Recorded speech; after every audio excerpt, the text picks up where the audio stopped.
claros. Existe una notificación escrita en la que se nos hace pedido quiénes son los intervinientes, no tenemos un interviniente. Si este compareciente, según entiendo, es el señor Enrique Asisi. Así que, por favor, si puede avisar que usted use la palabra. Hola, hola. Sí se escucha. Buenas tardes, estimados asambleístas. A veces la ignorancia también puede ser un analfabetismo. Y eso es muy atrevido, realmente. Porque a la gente le estupidiza. Y a veces quedan como zombies en su verdad, fuera de la realidad. Y yo voy a hablar de una verdad que es la realidad. En este tiempo, los pueblos y nacionalidades debemos de entender, la sociedad ecuatoriana debe entender que por una imposición colonial sí se interrumpió una civilización de más de 12.000 años. Es así que, mis estimados asambleístas, tengan respeto a la historia de esta civilización. No podemos atribuir a un tiempo corto que nuestros abuelos, sus abuelos, interrumpieron esta civilización. Por ello hay que respetar a la historia de la humanidad. Es así que ha pasado muy poco tiempo seguramente, por eso no logran entender qué es el Estado plurinacional. Creo que tenemos que hacer el esfuerzo de alfabetizar realmente. Y en ese sentido voy a dar algunos temas para luego entrar en algunas preguntas. Me parece importante reconocer el artículo número 1 de la Constitución. Es el esfuerzo histórico, no de los mestizos, de los cholos, de los montubios. Es un proceso histórico de este pueblo que se llama Ecuador. Y en ese sentido se debe entender que hay pueblos y nacionalidades que estuvimos antes que se llame Ecuador. Si esa parte de la historia no entendemos, difícilmente se podrá construir un Estado plurinacional. En consecuencia, la tarea de los que tenemos claro qué es la sociedad intercultural es interculturalizar la sociedad. Y los que no tienen claro, entonces tienen que hacer el esfuerzo de entenderla. Y también las instituciones del Estado monista, que era anterior al Estado plurinacional, pues ahora tenemos que tener una institucionalidad plural. Entonces tenemos que hacer los esfuerzos para plurinacionalizar el Estado ecuatoriano. ¿De quién depende? De todos, en absoluto. Y me da mucha pena que hayan asambleístas parcializados, sin querer topar la realidad, sin querer topar la verdad. Si hablamos en este caso de antecedentes, debemos primero remarcarnos sobre el tema de los marginados, que hemos sido invisibilizados, hasta perseguidos por ejercer derechos constitucionales. No se olviden, los pueblos indígenas estamos aquí, 1963, 74, primera y segunda reforma agraria, 72, la primera ley de aguas. Desde ahí vienen estas luchas que hasta ahora no ha sido resuelto, no ha sido resuelto. El tema de la justicia no es de ahora, es una justicia milenaria. En ese sentido nosotros creemos que es un proceso de reivindicación en todo este tiempo que hemos ido teniendo. Y vale recalcar que no es en este gobierno que el movimiento indígena está luchando. El anterior y el anterior, y todos los que en este caso han pasado por la vida republicana, han tenido que escuchar a los pueblos indígenas. Por ello decimos que ahora se pretende encontrar al enemigo interno. ¿Cuál es ese enemigo interno? Aquí se ha visto en común acuerdo los grandes grupos económicos, que seguramente hay aquí también asambleístas representando esos grandes grupos económicos, en común acuerdo con el Fondo Monetario Internacional, en común acuerdo con el gobierno nacional, pretenden encontrar ese enemigo interno, que no las hay. Debemos decir,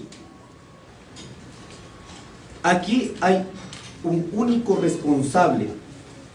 Y queremos decir absolutamente claro, no hay que investigar las consecuencias, hay que investigar el origen. ¿En dónde está el origen? Los grupos económicos en este país, en último diciembre, se salvaron sus intereses. Decreto 619, donde eliminaron los subsidios, pero ellos mismos se pusieron a través del gobierno nacional donde dijeron muy bien, hay que dar compensaciones, 70 centavos por barril de petróleo a los sectores que han tenido, en este caso, beneficios económicos gracias a la política nacional. Ese es un acto violento. ¿Por qué no se pregunta, señor Ron, a esos actos que realmente están beneficiando únicamente a un porcentaje minoritario en este país? Desde ahí vienen estos actos violentos. Los únicos responsables aquí, los que aceptaron la imposición del Fondo Monetario Internacional. Hay que tener soberanía, hay que tener dignidad. Siendo ricos, siendo burgueses, hay que tener dignidad. No hay que negociar la memoria del pueblo. Es así que los únicos responsables que haya pasado con la rebelión, la rebeldía del pueblo ecuatoriano en el mes de octubre, están los grandes grupos económicos, el gobierno nacional y la presión del Fondo Monetario Internacional. Entonces, identifiquemos en cuál lado están, señores asambleístas. ¿Están con el pueblo o están con las imposiciones? Y así también decimos que se investiguen los grupos infiltrados.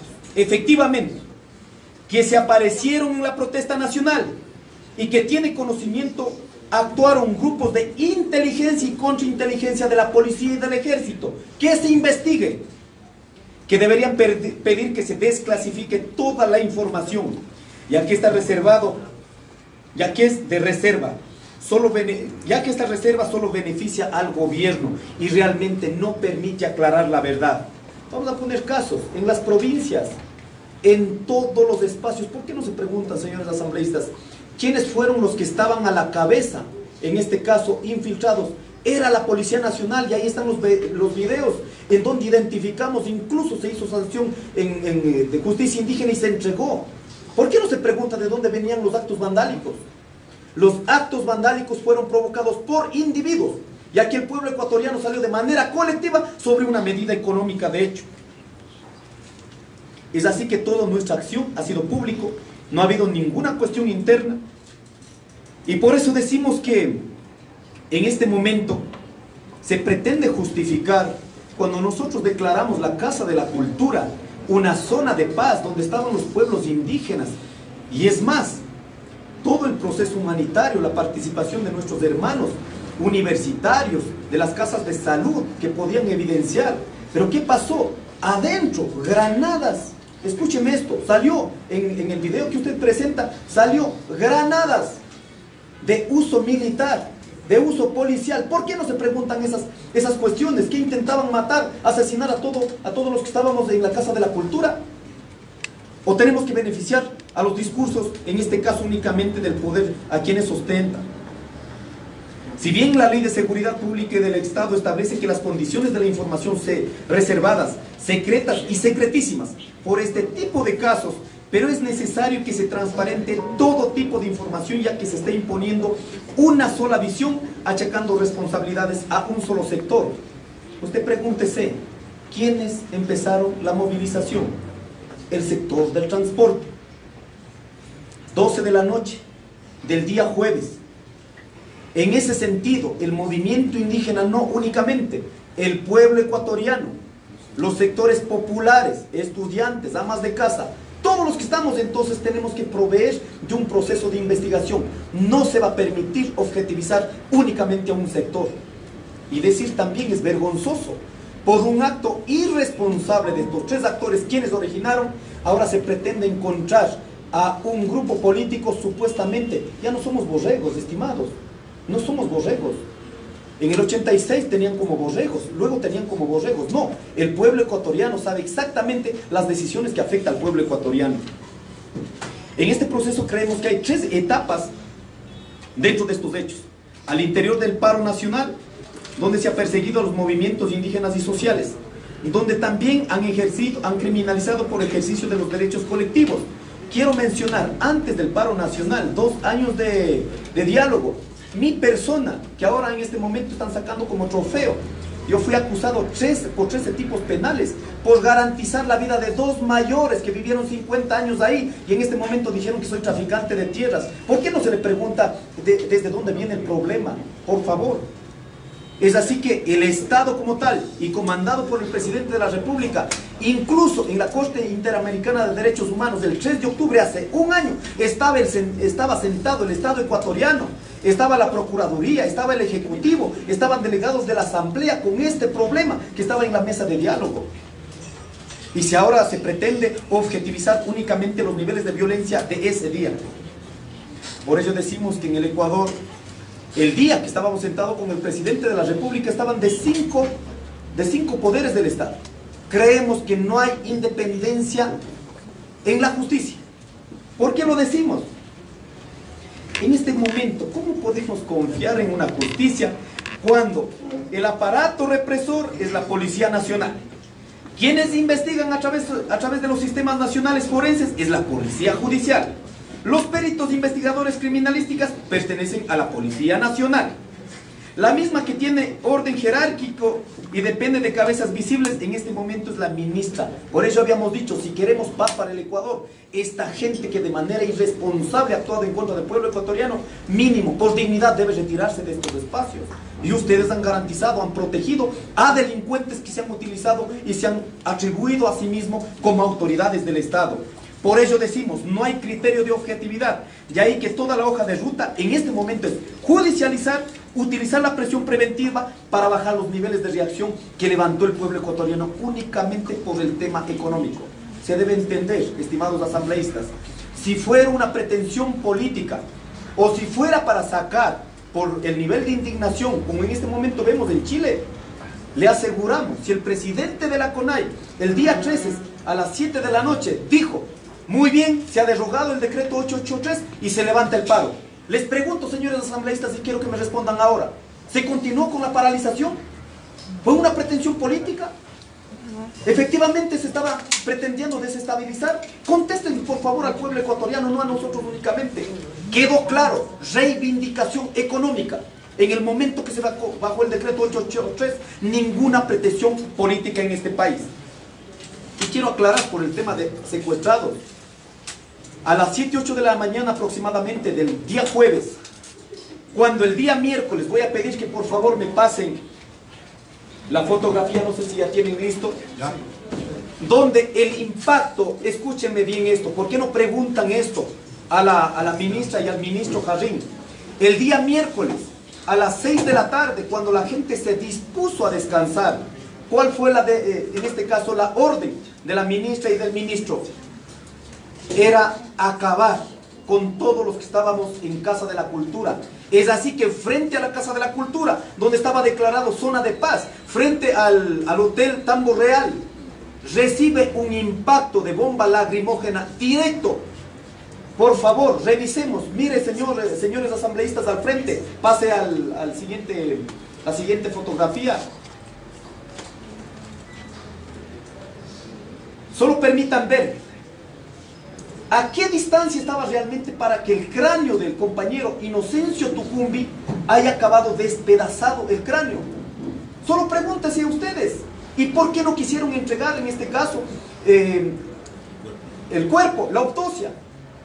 Después de asesinar delante de los hermanos que estaban descansando, incluso estaban ya sin medias, sin zapatos, estaban descansando, por Dios, que venga una arremetida con policías, motos, trucutru, que venga con caballos, con perros, vienen a asesinar en tu frente, y la ministra salía al otro día a decir que ha caído de 2 metros.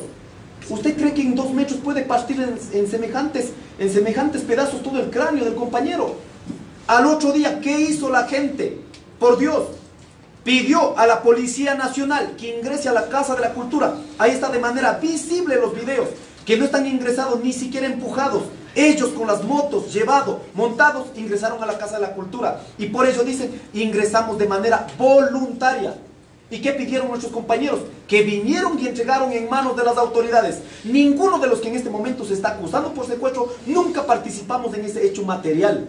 A nosotros nos entregaron las comunidades de todas las provincias del país, exigiendo que en manos de las autoridades se exija, en este caso, quién asesinó al compañero Inocencio Tucumbi.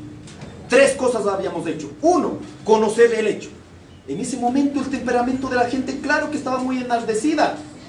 Sin embargo, inmediatamente se activó la guardia comunitaria, se hizo el círculo, no se permitió. Si en el momento que estaba la muchedumbre, de pronto sacaron los zapatos, inmediatamente, por un acto de estas autoridades, pusimos los zapatos, se garantizó todo, incluso toda los artefactos que tenían había sido entregado de manera, en este caso, pública y receptada con documentación. Entonces, ¿qué se pidió? Por favor, entreguen el cuerpo del compañero Inocencio Tucumbi. Vamos a ver quiénes entorpecieron, en este caso, para no dejar hacer la autopsia desde el día anterior hasta las 4 de la tarde. Pregúntese eso, señores asambleístas. Pregunten por qué no quisieron entregar el cuerpo del compañero Inocencio Tucumbi. Si el cuerpo del compañero Inocencio Tucumbi estaba a las 8, 9 de la mañana, seguramente si hacía este proceso, no había, de los que estaban ahí la policía, inmediatamente salían porque llegaron de manera voluntaria. Pero ustedes lo único que han pretendido es posesionar los actos de violencia, supuestamente del sector indígena o de los sectores populares. Nunca quieren aceptar que ustedes provocaron los grandes grupos económicos con estos actos vandálicos, con infiltración de parte del gobierno nacional. Es así que a las 4:30 de la tarde entregan los cuerpos, se evidencia que fue asesinado con todo lo que está allí, y voy a entregar también, está en el informe de la autopsia, ¿qué dice? Es un impacto al cerebro. Y encima de eso pasaron con los caballos. ¿Usted qué esperaba? Que al otro día pongan únicamente a abrazar, a felicitar. ¿Usted qué esperaba? Que pongan flores, que pongan velas. Por favor, en este caso están asesinando. Lo que hemos hecho los dirigentes de manera responsable es frenar los niveles de violencia que podía provocar, en este caso por parte de la muchedumbre. Eso hemos garantizado. Y para finalizar, entregamos desde toda la mañana, estaba la Amnistía Internacional, Defensoría del Pueblo, participación, el Consejo de Participación Ciudadana también llegó, Naciones Unidas, quienes incluso a costa de nuestra vida lo hicimos de manera pública en los medios, garantizando que no había ni siquiera un rasguño. Pero es insulto al pueblo ecuatoriano cuando salen y mienten. Por eso nosotros hemos pedido en este momento el informe de abajo de Calderón, si realmente manosearon o no manosearon, o están en esta pretendida y atrevida realmente decisión del gobierno nacional hacer quedar mal, realmente sin un rasguño. Pero ¿qué salieron a decir? Fueron a cenar con el presidente de la República, fueron en este caso condecorados por actos violentos. ¿Cómo se puede en este caso tener una justicia o autoridades en este caso que realmente digan la verdad? Y quiero finalmente decir, aquí no ha habido ninguna planificación, que preguntaba a algunos de los asambleístas que mi compañero presidente no había dicho, los escudos. ¿Saben quiénes hicieron los escudos? El pueblo ecuatoriano, los carpinteros, que realmente uno decía, oigan, ¿cómo es posible que hayan dejado llegar a tal nivel? Y si ustedes investigan, no era pues desde el primer día para que digan que ya estaba planificado. Esto fue desde el día jueves, viernes, sábado, en donde incrementó los niveles de violencia, no solo aquí en Quito, sino en todo el país. El ingenio de la gente permitió defender. No es una planificación terrorista como se pretende, en este caso, ponerlo en este momento. Es así que yo les pido decir que es importante para nosotros que ustedes asambleístas recurran, vean, me da mucha pena, recurran a los conceptos, qué significa paro, qué significa huelga, qué significa levantamiento, qué significa una medida de hecho. Por favor, esto ya está desde 1900. Recurran a un diccionario, a la Real Academia de Lenguas, y ustedes van a encontrar que dice clarito, es una acción de los trabajadores de los sectores públicos. ¿Para qué? Hacer una medida de hecho para que los gobiernos de turno, cuando afectan un derecho, hagan escuchar. No es un acto violento, es una medida necesaria, reconocida a nivel mundial. Y si es que eso no estamos entendiendo, entonces acabamos acusando a los que realmente salimos a luchar. Y le quiero finalizar diciendo, ¿por qué salimos a luchar? En términos económicos, permítame decir, nosotros producimos, los pequeños, medianos productores, producimos el 70% de la comida en este país. Y no es posible que no tengamos políticas públicas para garantizar el desarrollo de este sector. Gracias a este sector tenemos subsidiados los alimentos. Gracias a la alimentación subsidiada, en este momento tenemos para que los trabajadores tengan un sueldo básico mínimo. ¿O usted no se ha preguntado cuánto es la canasta básica? $735.40. ¿Cuánto es el sueldo básico? $395.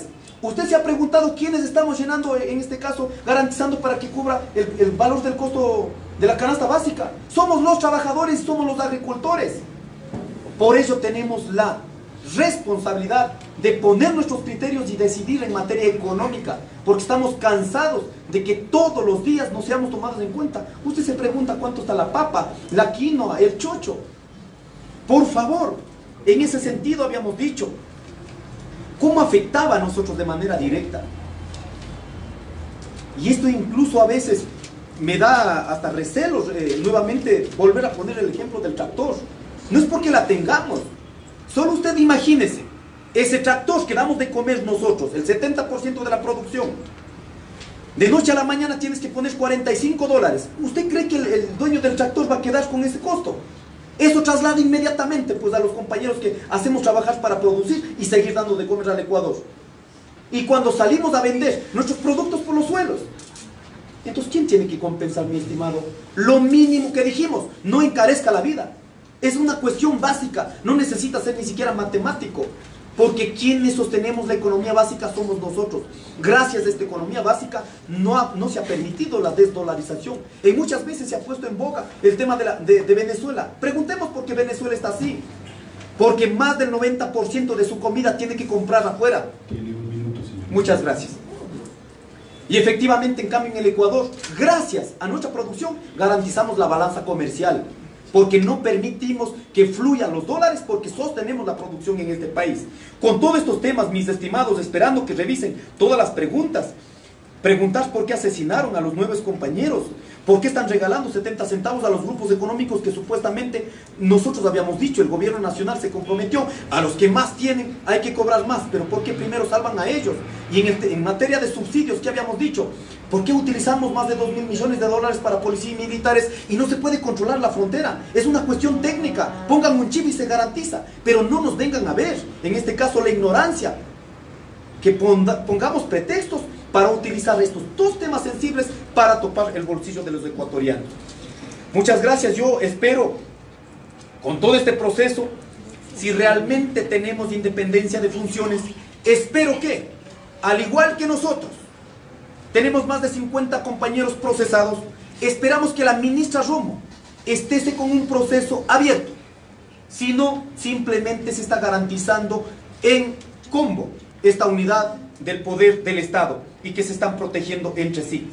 Por ello decimos para nosotros, al vicepresidente de la República, si sigue pretendiendo dividir, cuando las comunidades le hagan justicia indígena, no venga a lloriquear en la asamblea o en donde sea que le han hecho justicia indígena. Respeto a las jurisdicciones, respeto a la propuesta pública que le hemos hecho a nivel del Ecuador.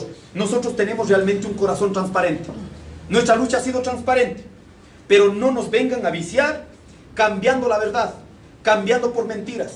Una realidad que hay que resolver en la mesa, no acusando, no culpando, sino realmente poniendo en los zapatos de los ecuatorianos. Muchas gracias, estimados y estimadas. Bienvenido a esta comisión, compañero Leonidas. No quiero dar los nombres de ciertos comunicadores que han manifestado que han sido muchas veces objeto de secuestro, y eso lo hemos escuchado. No quiero dar el nombre, a mí no me gusta dar el nombre. Entonces, ¿qué rol jugaron? ¿Cómo miraron ustedes?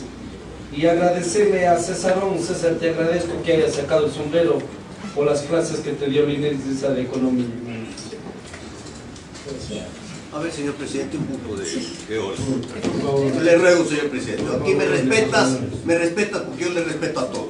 ¿Quieres hablar de economía? Nos sentamos a hablar de economía. A mí no me ha dado clase de economía nadie. Señores legisladores, por favor. Nadie. Pídeme disculpas entonces, públicamente. Porque yo a ti te respeto. A mí nadie me ha dado clases de economía. ¿Quieres hablar de economía? Nos vamos a hablar de economía en el cuarto de aquí atrás. Legislador, por favor. Por favor, señores legisladores. A mí no te me vengas a burlar. A mí no te me burles. Ni a mí tampoco. Porque yo nunca me he burlado de ti. Ni de ti me he burlado. Señores legisladores. Yo te ruego que me respetes. Y igual manera que me respetes. Y nos respetamos, como siempre. A ver, respeten al pueblo y se respete a la ciudadanía. ¿No? Señores legisladores, les he pedido desde el inicio de la reunión no hacer señalamientos personales. No tiene sentido en que aprovechemos cada circunstancia para estar pulsando a los compañeros de la mesa o a los comparecientes. Esa no es la manera de formular las preguntas. Ya mucho hacemos emitiendo opiniones personales y no concentrándonos en las preguntas. Por favor.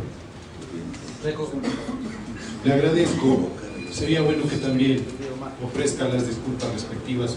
Yo vuelvo y repito, no he ofendido a nadie, señor presidente. Le pido si la intención fue otra. Le pido que no haga referencias personales, sabiendo que en la mesa, lamentablemente, cada vez que se incidentan las cosas, lo que sale a la luz es lo que se incidenta y no el contenido de lo que se expone, que es lo más valioso y lo que vamos a necesitar para elaborar el informe. Por favor. Los sectores sociales, todos los sectores económicos, hacemos por nuestro querido país. Y cada uno de estos sectores exigimos respeto, no imposición. En ese sentido, la primera cuestión que yo iba a pedir, que se convoque al señor Nebot y a él también que se investigue. Si al compañero Jaime le aperturaron por decir la palabra ejército y que de hecho hay que fortalecer el ejército el ejército que luche contra la corrupción, eso es lo que necesita este país. Aquí se quiere tergiversar cualquier cosa. Por eso hemos dicho, nosotros sí podemos dar una cuota de moral, de ética, porque nosotros luchamos toda la vida por estos actos de corrupción. Por eso decimos, ¿cómo es posible que al compañero Jaime, por una palabra se le dice, se apertura un proceso por subversión? Pero el señor Jaime Nebot está convocando, pues, si el Estado ecuatoriano no se hace cargo, entonces nosotros castigaremos. ¿Qué está diciendo? Hay que subvertir el orden constitucional de este país, pero no es llamado. Entonces ahí queda absolutamente claro para nosotros de que hay una decisión política de quienes imponen realmente en este país. Hay que invitar también a la alcaldesa. Es con vehículos de la prefectura, perdón, del municipio, quienes están pues controlando en el puente. No son nuestros compañeros y compañeras. Pero en ese sentido no se le atribuye ningún acto de responsabilidad. Hay actos de xenofobia, hay actos de racismo. El referirse a los compañeros que trabajamos, sudamos, con la sudor de la frente, damos de comer a los ecuatorianos, referirse de los páramos, es un acto racista.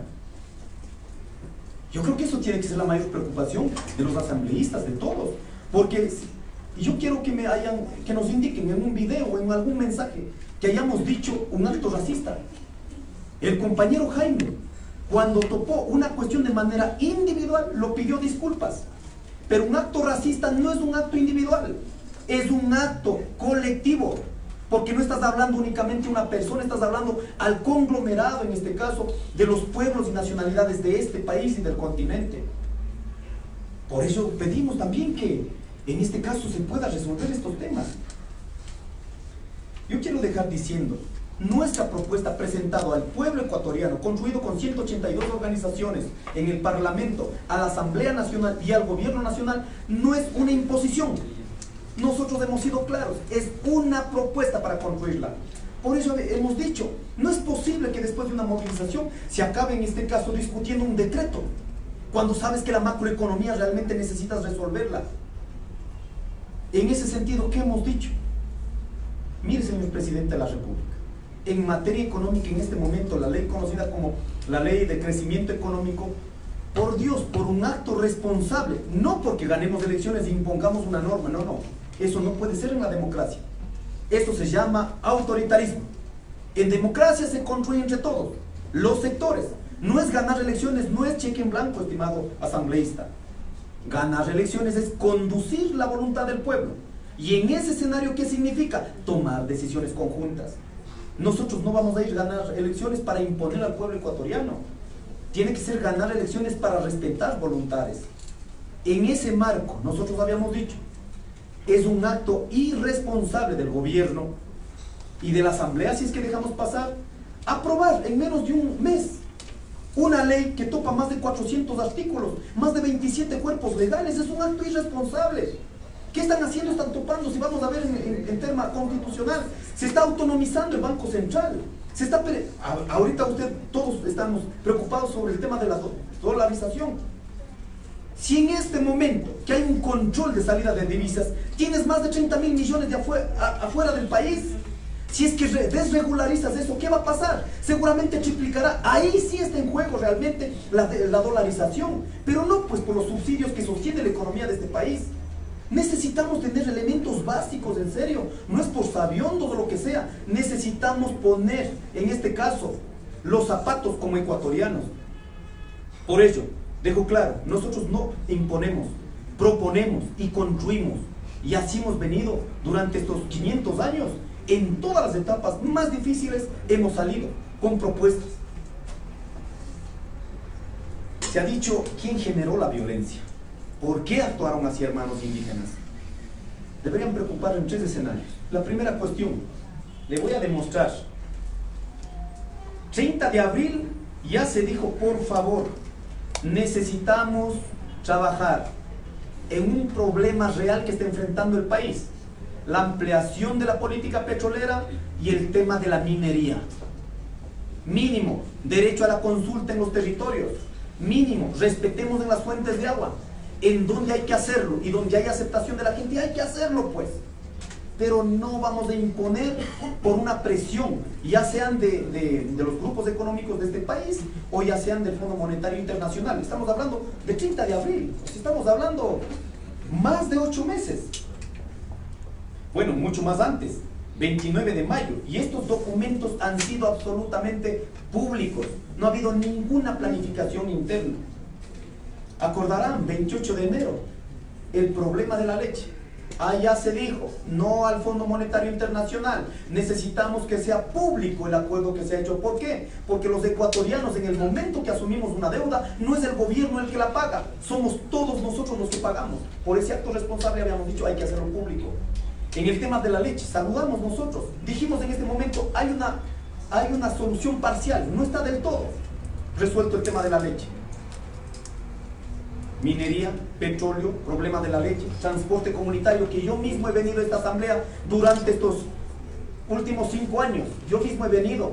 Vean, por Dios, entiendan, no es posible que un carro de la comunidad donde no ingresa transporte público, no ingresa compañías, ¿en qué carros bajamos la producción? Es en nuestros carros, entiendan, caminos de cuarto orden.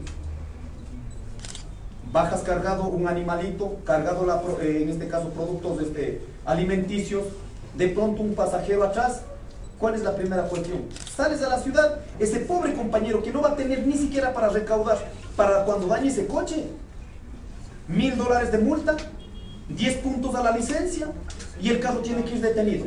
¿Usted se imagina que eso es un acto responsable? Es un acto irresponsable al sector rural, en este caso. Y no hemos pedido el transporte comunitario en zonas donde ya tienen resuelto el tema de transporte. No, en zonas donde no está resuelto el transporte comunitario. Eso lo hemos dicho aquí al gobierno y a todos. Siguiente tema que habíamos dicho. En materia que volvemos nuevamente a topar, en materia de fortalecimiento de la política pública para el sector agrario, pero no como dádivas de gobierno o de control político, por favor. Llegan y te dan una libra de lenteja o lo que sea. No, eso no ayuda. Hay que pensar la política de la soberanía alimentaria en todo su conjunto.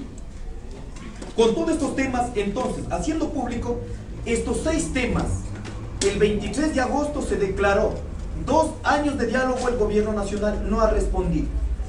Se dijo, muy bien, de manera pública, dejamos de sentar a conversar con el gobierno. Eso es lo que hicimos el 23 de agosto. Inmediatamente dijimos, vamos a ir a una acción nacional con acciones territoriales. Nosotros decidimos, y eso fue conocido por los medios de comunicación a nivel nacional e internacional. Muchas gracias. Empezamos el 14 de octubre. Pero sin resolver los 6 temas que hablamos, 2 años, impongo una medida económica. ¿Cómo usted cree que receptó la gente? Ese es un acto violento. Respondió con indignación la gente. Ya, digamos que pasó esto. Jueves, viernes, sábado y domingo, acciones en territorio. ¿Cuál fue la respuesta del gobierno? Salir en una rueda de prensa a decir que no ha pasado nada en el Ecuador, que ha habido de pronto unos tumultos, pero que ya ha sido aplacado. ¿Cómo cree que aceptó la gente? Los medios masivos nunca dijeron la verdad. Por eso fue la decisión de venir a Quito. Y aquí en Quito, ¿por qué incrementó a partir del jueves el nivel de violencia? Porque ya se dieron las muertes. Entonces, no busquemos pretextos en este caso ya después, sino en el origen de los problemas. Para finalizar, mis estimados, sobre el tema del financiamiento de la movilización, y que soy yo el responsable de finanzas de la CONAI, le quiero dejar claro, y yo voy a pedir por favor que me regalen uno o 2 minutos más, por favor. Miren, ¿cuál es la tarea de quién es plurinacionalizar el Estado, interculturalizar el Estado? ¿Tarea de quién es? Es del Estado, con sus 5 poderes del Estado. Pero ustedes se imaginan cuántos recursos económicos se tiene para plurinacionalizar el Estado. No tenemos un solo centavo. ¿Y qué tenemos que hacer? Recurrir a nuestras condiciones, en este caso a instituciones internacionales. Lo que no hace el Estado tenemos que hacerlo nosotros por nuestra vía. O sea, encima que subsidiamos, nosotros tenemos que pensar y tener condiciones externas para garantizar el Estado plurinacional. Por Dios. O sea, hacemos más de lo que ustedes dan. Y quiero dejar claro también, estimados,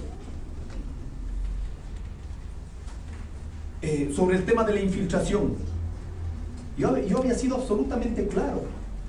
En nuestra columna vertebral, en este caso, de la CONAI, Ecuarunari, Confeñay y CONAICE, lo tenemos control. Pero vos, ¿cómo controlas al resto del pueblo ecuatoriano? ¿Cómo controlas? Entonces yo les pido, debían venir también los hermanos asambleístas a ayudar a identificar en esa muchedumbre. Por eso nosotros habíamos declarado zona de paz, en donde se intentó violentar, en este caso, la Casa de la Cultura. Por ello decía, atribuir a un grupo político o a un personaje político, eso es faltar el respeto al levantamiento que hizo el pueblo ecuatoriano. Por Dios, yo le quiero decir, nuestras manifestaciones han sido pacíficas. Solo 2 hechos, mi estimado presidente, por favor. Y esto quiero que quede claro. Vea, están en los videos, el día viernes, perdón, en Panzaleo. Llegaron como 600 militares. Había nuestra gente, había como unas 10.000 personas. Y yo, mi persona, dijimos, compañeros, aquí no vamos a pelear pueblo contra pueblo. Dijimos, compañeros, pasen, no vamos a chocar. Incluso yo quedé mal con los jóvenes, con la gente. Pero ¿saben qué hicieron los militares? Tomaron posesión y como un acto de guerra, nos acabaron, nos acribillaron. Es ahí donde, en este caso, el impacto de la bala que tiene el compañero en este momento en recuperación. ¿De dónde vino la violencia, por Dios? Le demostramos con hechos. Le pongo otro caso. El día miércoles 9 de octubre fuimos evadiendo todo donde estaban enfrentando también hermanos estudiantes en el centro de Quito. Fuimos a dar la vuelta con más de 100.000 personas arriba en la basílica, en la columna vertebral. En la columna vertebral, después de recorrer casi toda la ciudad, una marcha pacífica, que te metan una tanqueta en columna principal. ¿Qué significa? Estimados, ¿qué significa? Eso significa declarar violencia. Y disuadieron toda la marcha que estábamos conduciendo nuevamente a Casa de la Cultura. Tercer hecho, viernes 12 de octubre. Vean, aquí están las compañeras mujeres, seguramente van a decir. Todos alzaron la mano. Los policías con banderas blancas, nosotros con bandera blanca. En la Asamblea Nacional, incluso de rodillas. Está en las fotografías, por Dios. Por 2 cosas fuimos a la Asamblea Nacional. 1, hablar con el general, que nosotros queremos ser escuchados por la Asamblea Nacional. Segundo, a través de este señor coronel, ¿no es cierto?, que se ha convocado una comisión por lo menos de la Asamblea. Queremos escucharles qué están pensando en ese momento tan delicado para el país. Sin embargo, después de tomar posesión, que nos tuvieron como tontos, ellos mismos se botaron las bombas y acabaron a sí mismos. ¿Cuántos guaguas se asfixiaron en ese proceso? ¿De dónde vino la violencia? Y ahora culpan que fuimos nosotros los que provocamos. Fue una reacción de indignación. Y si Pueblo de Quito levantó el 13 con mayor fuerza, digamos, es por las muertes, por estos niveles de acribillamiento que se había tenido a los manifestantes que estábamos haciendo de manera pacífica. Por favor, un minuto nada más.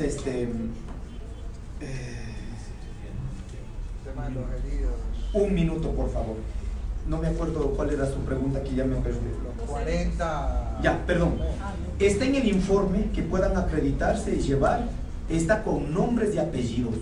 los perdidos de vista, cuántas fracturas, cuántos han quedado, en este caso, con las balas en su cuerpo, porque dicen que no se puede retirar, ¿ya? Y cómo está, en este caso, en el análisis forense de los muertos que cayeron, son asesinados. Muchas gracias por escucharnos y quiero que respeten la verdad, y la verdad está en la realidad. Muchas gracias. Gracias, señor Isa. Y como consta a los medios de comunicación y a todos los presentes, les escuchamos con la mayor atención y el mayor respeto a todos los comparecientes.